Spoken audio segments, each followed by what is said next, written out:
All right, time for our weekly chat with Denny McLain. In Play Magazine bringing us the Denny McLain little chat. Yes, and they've got a very cool deal going on right now. In Play has 4 sets of 4 tickets to go see the Domination at the Dome Monster Truck Show at the Pontiac Silverdome. This will be tomorrow. So they're giving those away on their website. You can go to inplaymagazine.com and enter your names to win after the Tigers report on the contest page on In Play Magazine's website. And we say good morning to Denny McLain. Good morning, Denny. Well, I'll tell you one thing. It doesn't get any better than that monster truck show. We got to all go. Get the beer. Let's go. It's Friday and Saturday. It's just nice for something to be going on at the Silverdome these days, Denny. I'll tell you, I mean, you talk about death when you walk by it or drive by it. It's incredible. But, you know, at one bit, right? I mean, that was the monster of the monsters. And, it was. It's just a shame. And then they bought it for nothing. So somebody was smart. Somebody saw something coming. So I wish the hell we'd have bought it, right? Yeah, for sure. To turn it into, what, another baseball team? Sure. We could use it, I would think. Now, listen, Denny, I want to mention this before we move along and talk about the Tigers. We are rocking the block in Chatham today, and we are at the home of the Tourlouse family. Their son, Brad, is a good man. He's in the Canadian military, going back to Afghanistan for his 3rd tour of duty, Denny. So we're here, and, of course, you're in America, and as always, we salute both the Canadian and the military troops. God, 3 times. I just hate to hear that. You know, listen, we all have commitments to make, and we all want to do the right thing, and I salute him, and I salute all the Canadians that have been a part of this horribleness that we found ourselves in. And, we pray and we honor him. I mean, there's nothing else you can really do, and just tell him to keep his ding-dang head down. I mean, it's a lot of stupidity over there, and, boy, we don't want to see anybody get hurt. I mean, it's just... God, I wish this thing would get over with. Yeah, for sure. And with I should have mentioned, and I apologize, I didn't. Of course, we salute both the Canadian and the U.S. troops, of course. So, all right, sure. Let's talk some Tigers baseball. The Tigers 6-3 right now, doing pretty good. But where are the weaknesses, and who do you see with the strength? Well, you know, I got a little chuckle. I think it was either last night or the day before, when Laird, who's one of the catchers there, was talking about Dontrell Willis is going to find himself. I'm not sure if he's talking in a sexual nature or what have you. But, listen, Dontrell has got some serious issues, and they all start from the neck up. And no one in the Tiger organization, and I mean this from the bottom of my heart, has got the ability or the fundamental eyesight to see what he's doing wrong. It just kills me to see this poor kid have to go out there and struggle like hell. He's got a real simple issue. And by the way, I'm not trying to tell you I know everything in the world about pitching, but I do know fundamentally what throws strikes and what doesn't throw strikes. And fundamentally, he's a car wreck. So if somebody would just work with him for a couple of days, a week, a month, and just get him to stop all of this movement. In other words, when people are having wildness, their head is moving.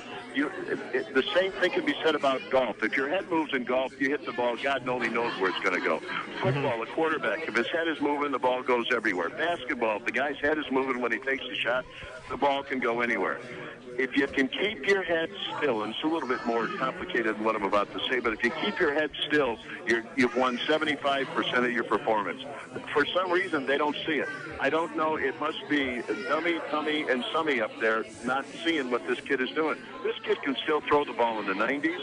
He's a good kid. He wants to play. He wants to work hard, making a lot of money, as a matter of fact. I'd want to play too a few more years. But, somebody's just got to take him aside. And then you got the other guy who, I'm sorry. I mean, even if Bonderman winds up winning 2 games or 12 games, that's not enough for them to get through the division.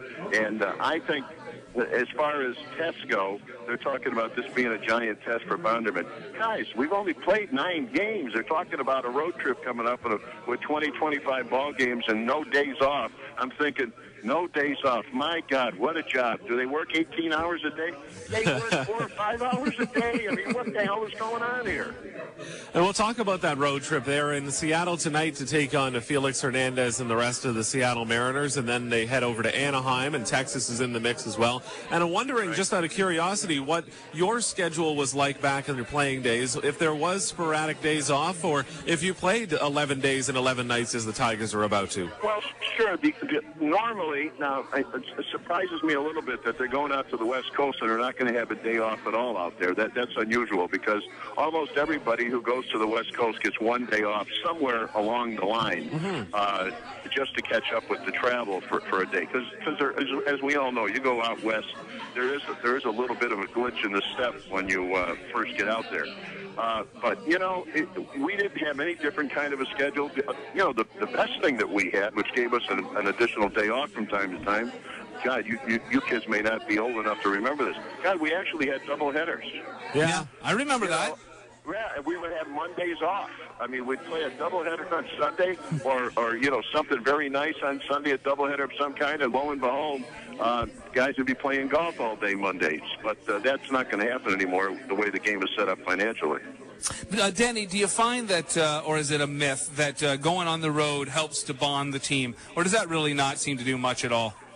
Nah, you know, our club in the 60s, early 70s, you know, we had all the crazies on that club, led by me. We had Northup and Gates and Willie and all those guys. All we used to do, Bond, I'm not sure of Bond, but we used to have a lot of ruthlessness because we used to play poker all day in the room or pinochle all day in the room, and people would leave the room there throwing cards at each other and everything else. So as far as bonding, but you know what?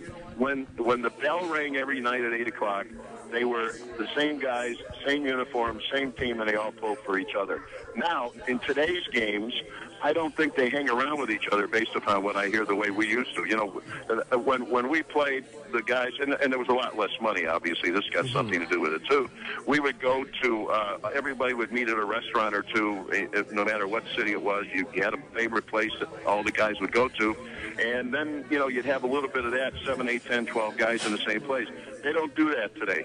I mean, for some reason, and I know this, that based upon what I do know about the ball club, not necessarily this year's team, but other teams in the past, you know, the room service is the big thing. And if you got that kind of dough and you don't want to get out of bed until 1:30, 2, 3 o'clock, and that's what most guys do in the major leagues.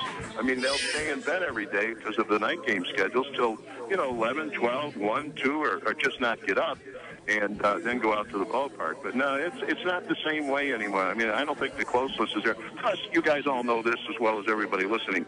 Listen, nobody stays with the team very long anymore, so I'm not sure if you build the relationships that once were there. And back to that homestand, they just wrapped up with the Kansas City Royals, and the Royals came to town. Zach Greinke did not pitch in that series, and the Tigers lost 2 out of 3 to the Royals. Kansas City is a 13-8 record or something like that over the last couple of years at Comerica Park. And as we saw last year, when you play 163 games, and you shouldn't have to, that these games count, and the Tigers really dropped the ball in the last week. Well, again, and like I said at the beginning of the show this morning, it's 162 game schedule. Nobody should get too serious unless they go out on the West Coast trip now and lose 27 in a row. I think that would be kind of a light up the match and throw the bomb into the dugout. But no, I don't think anybody's got to get worried yet. You've got 2 monster questions. If they weren't worried about Willis and Bonderman coming out of spring training, then they're smoking something funny, and they should all share it with the rest of us. But, you know, simply put, it's 162 games. Let's see what happens. Come the end of May, you're going to have a much better feel for this baseball team. And I suspect that if they're playing relatively well, they're going to try to go find a pitcher or two and see what they can support to go the rest of the way. Beautiful, Denny. As always, a pleasure. God bless Canada and America. We'll see you soon.